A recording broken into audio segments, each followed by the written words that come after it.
Well, thank you. Political unity in Manhattan, at least when it comes to political fundraising.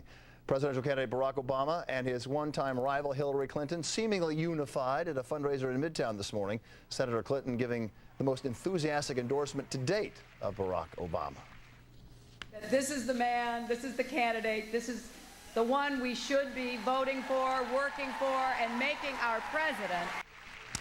Senator Obama focused today on the issues of equal pay and child care, saying women shouldn't have to choose between their kids and their careers.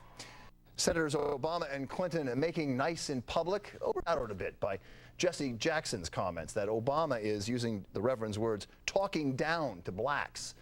This is a long simmering internal debate among African Americans, started years ago really by Bill Cosby when he blasted some black men for not being responsible fathers. Now this debate is out in the open.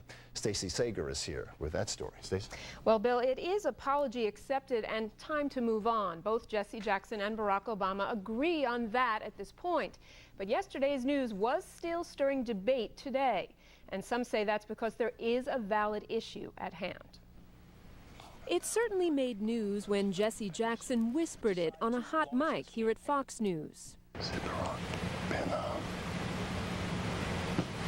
talking down to black people on this faith-based. Jesse Jackson still apologizing today. Well, it's ugly and unnecessary, and that's why I was really quick to apologize, because Barack and I are friends. Barack Obama accepted the apology, but some say Jackson's words, however crude, do reflect a message that is sound. Here on the radio show, the phones lit up at 6:15 this morning. People were just dying to talk about this. Errol Lewis is a daily news reporter and talk show host, and what he heard today was a variety of opinion on Obama's approach of talking about personal responsibility, like he did here in Georgia earlier this week. You are probably not that good a rapper. Maybe you are the next Lil Wayne, but probably not. In which case, you need to stay in school. You know, this straight talk that inner city families and communities need to hear. What has that got to do with getting the vote out in November? You know, is there a policy proposal behind it? You know, he thinks that's what Jackson was really getting at, and that the headline might be a vulgar remark. But when all of that is gone, the question will still be there. How do we talk about these issues of black men not taking care of their families? Some do disagree, the Reverend Al Sharpton, for one, standing behind Obama's tone of talk. Many of us that are doing civil rights now want to see the government accountable, but our community also responsible. I don't think that's talking down. And a few out here on the street see Reverend Jackson's remarks as far more simple than that. I think it's jealousy.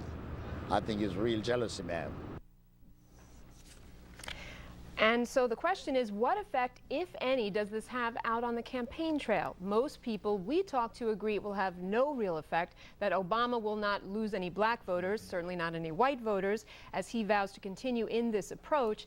And the person who's probably most affected by all of this, of course, is Jesse Jackson. But an interesting internal debate. Exactly, going on for a long time. You bet. Stacey, thank you. Meanwhile, on the other side, presumptive